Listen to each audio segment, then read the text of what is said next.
Hello friends and स्वागत है आप सभी को द वंडर बॉय जर्नी में। आज मैं सुबह सुबह उठ गया हूँ। 6:20 हो रहा है अभी मैं फ़िलहाल निकलने के लिए तो सोच रहा हूँ राजगीर अलकनंदा। ये राजगीर अलकनंदा जो होने वाली है मिनी ब्लॉग होने वाली है, क्योंकि मैं किसी गेस्ट के साथ ही राजगीर अलकनंदा घूमने जा रहा हूँ। वो गेस्ट हैं कंबोडिया के। वो है मेरी दोस्त की मॉम डैड और उनके भाई। तीन लोग हैं, उन्हीं के साथ मैं आज जा रहा हूँ राजगीर अलकनंदा। उन्हें ही घुमाने के लिए मैं जा रहा हूँ और मैं खुद भी घूमूंगा और थोड़ा मिनी ब्लॉग ही बनाऊंगा। जितना हो सके मैं उतना कैप्चर करने की कोशिश करूँगा। यही रहेगा आज का ब्लॉग और एक्साइटेड हूँ मैं। वन मेलू भी जाएंगे, नालंदा यूनिवर्सिटी भी जाएंगे और जो भी एक्सप्लोरेशन चीज़ मिलेगी मैं एक्सप्लोर करते हुए कैप्चर करते हुए आगे बढ़ूँगा।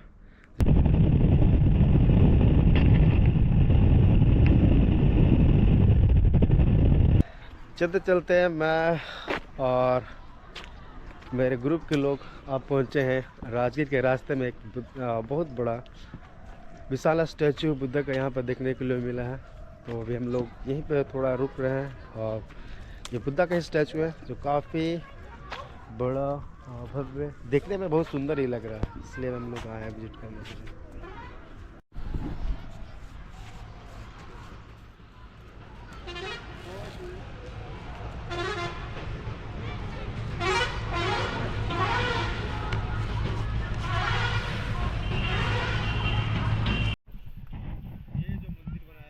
थाई लोगों के द्वारा बनाया गया और काफ़ी देखने में सुंदर लग रहा है, पर हमारा डेस्टिनेशन यही नहीं है, यहाँ पे नहीं है। हमारा डेस्टिनेशन कहीं और है, पर रास्ते में मिला तो चलो एक्सप्लोर कर लेते हैं। अभी देखने में काफ़ी सुंदर और प्यारा लग रहा है बुद्ध का स्टैचू।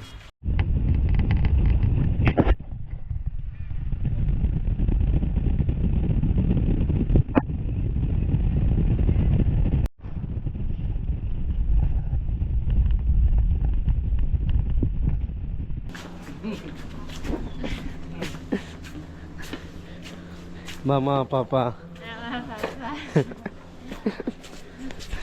मामा और मैं जा रहे हैं और मामा गई है थक टायर्ड हो।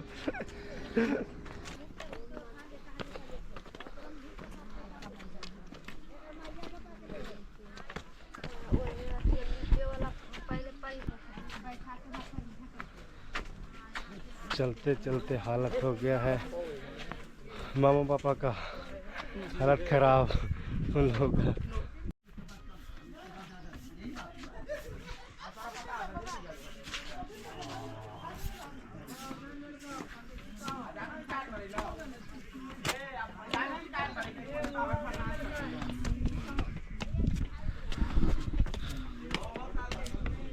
ऑलमोस्ट हम लोग सब पहुंच गए हैं यहाँ।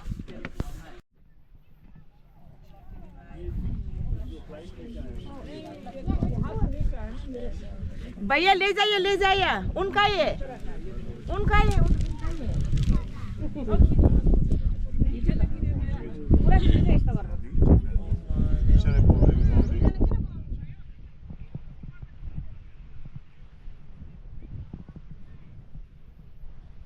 मैं तो चाहता हूँ कि कभी मुझे मौका मिले, मैं बार बार यहाँ, कभी मुझे मौका मिले तो मैं यहाँ इस जगह पे ध्यान करना चाहता हूँ घंटों तक।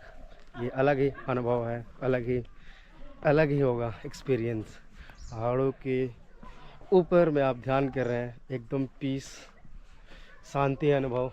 औरों से भी सिटी और सब कुछ से दूर होकर, टेंशन से मुक्त होकर आप ध्यान में डूबे हुए पहाड़ों पर। काफ़ी सुंदर प्लेस था। जो व्यक्ति डंडा सेल कर रहा था, लाठी सेल कर रहा था, उन्हें मेरे क्लाइंट ने 50 रुपये दिया। वो बोला कि मैं इसे सेल कर रहा हूँ, मैं इसे बेच रहा हूँ, और उसने उसे 50 रुपये दे दिया। हम लोगों ने सोचा ये डंडा स्टिक हम लोग को हो गया, पर जब हम लोग पहाड़ से नीचे आए तो वो डंडा फिर से वापस ले लिया। अब मैंने उसे भी अपने क्लाइंट को ही बता दिया कि ये डंडा हम लोगों ने खरीद लिया, ना कि रेंट लिया। 50 रुपीज़ दिया था एक छोटा सा डंडा के लिए, फिर भी वो उसे रिटर्न ले लेते हैं। इससे हमारा बिहार का इमेज ख़राब होता है। पता नहीं ये कब लोग सुधरेंगे। मैंने उसे भी बोल दिया कि ये डंडा हम लोगों ने खरीद लिया, ना मेरा बात रहा ना उनका भी बात रहा। इससे हमारे बिहार का इमेज ख़राब होता है। पता तरह से करेंगे तो फ्यूचर में हमारे यहाँ टूरिस्ट बहुत कम जाएंगे। हम जितने भी बिहार के रहने वाले हैं, हम लोगों को ज़्यादा से ज़्यादा टूरिस्ट को प्रोटेक्ट करना चाहिए, अच्छा से अच्छा सेवा देने की कोशिश करना चाहिए, ताकि ज़्यादा से ज़्यादा टूरिस्ट आ सके। पर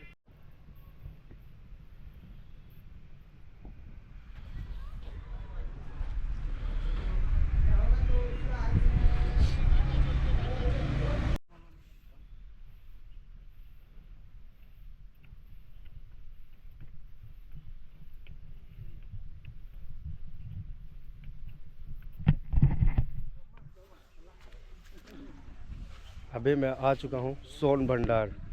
कहा जाता है कि बिम्बिसार का बहुत सारा ही सोना इसमें रखा गया है।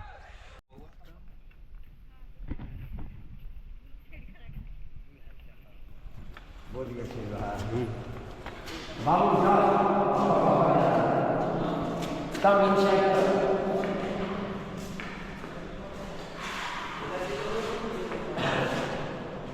Yes, look, this is door. Behind door, 3 kilometers long. King Bibhisara's son Ajasatru, her father custody jail. So Mother Subhadra, very hungry, all jewelries, all coins, inside door Mahakasapa mouth. Mahakasapa, the closed door, your mantra. This is mantra. You will read or open door automatic. This is named Shell Lipi. Very old Lipi, 2600 old. Yeah.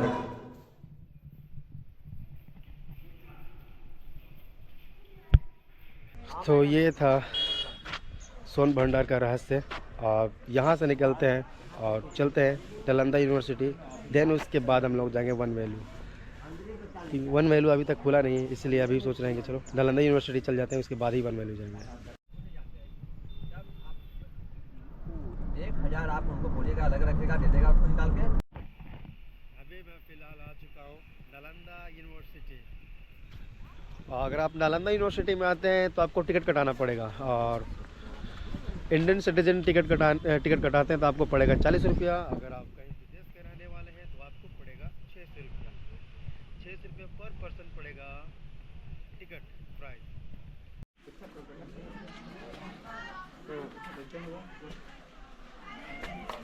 Nalanda university का map कितना बड़ा area में ये फैला हुआ था।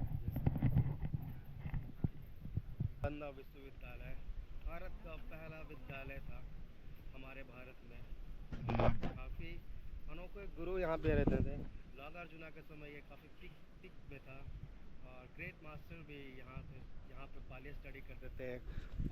और chemical meditation सारी चीज़ों का ज्ञान था। इवन यहाँ तांत्रा भी सिखाए जाते थे। जिस समय दुनिया में यूनिवर्सिटी नहीं था, उस समय भारत में यूनिवर्सिटी था। अगर वो यूनिवर्सिटी वास्तव में अभी तक रहता तो भारत का इतिहास कुछ और ही रहता। पर इसे डिस्ट्रॉय कर दिया जाता है बख्तियार खिलजी के द्वारा, अब जला दिया जाता है। नालंदा विश्वविद्यालय में विद्यार्थियों के लिए ये रूम था। जो भी मॉन्क्स और मास्टर रहते थे ऐसे ही छोटे रूम में रहते थे।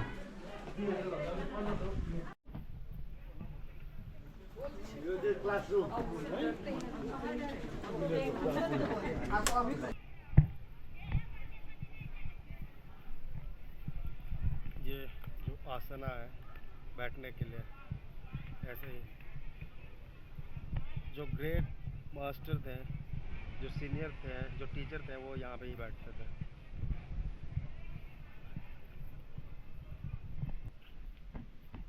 जब कोई स्टूडेंट यहाँ पर एंटर करना चाहते थे, जो वहाँ पर गेटमैन वॉचमैन वहाँ पर जो रहता था, वो भी काफ़ी इंटेलिजेंट रहते थे। उनके पास भी काफ़ी जानकारी रहती थी। अगर आपको नालंदा यूनिवर्सिटी में एंटर करना होगा तो उनको कुछ सवालों का जवाब देना पड़ेगा आपको, तब एंटर करते थे। ऐसा था हमारा नालंदा एक समय भारत में।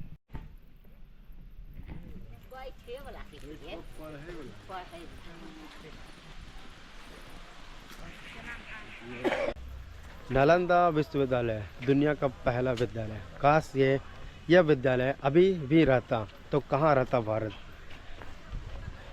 मैं भी नालंदा विश्वविद्यालय में पढ़ता और मैं भी मेडिटेशंस और फिलोसफी को ज़्यादा से ज़्यादा स्टडी करने के लिए सोचता। विश्वविद्यालय के गेट के सामने ही म्यूज़ियम का भी गेट है, लेकिन आज बंद है क्योंकि कुछ काम चल रहा है, कुछ काम लगा हुआ है म्यूज़ियम में, इसी कारण आज बंद है। म्यूज़ियम तो खुला नहीं था, बंद था। फिर वहाँ से मैं गाड़ी पकड़ कर डायरेक्ट वन वैल्यू आ जाता हूँ। अभी मैं फ़िलहाल वन वैल्यू में हूँ। वन वैल्यू बिम्बिसार के द्वारा बुद्ध को दिया गया था दान में, और ज़्यादातर बुद्धा यहाँ वर्षाबाद यहीं पे निभाते थे, यहीं पे बैठे थे। जब रेनिंग सीजन होता था तो बुद्धा यही इसी स्थान पर ध्यान करते थे और उनके चेले लोग भी यहाँ पर रुकते थे। ऑलमोस्ट 3 मंथ यहाँ पर स्टे करते थे वो लोग। ये वन वैल्यू बहुत ही ज़्यादा फेमस है और ज़्यादातर बुद्धा यहीं पे टाइम स्पेंड किए अपना वर्षाबाद।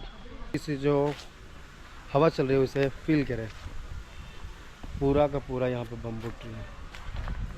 उस समय जिस समय बुद्ध यहाँ पे रहते होंगे उस समय काफ़ी ज़्यादा ही बम्बू ट्री होगा और भी पीसफुल और शांति का अनुभव होता होगा।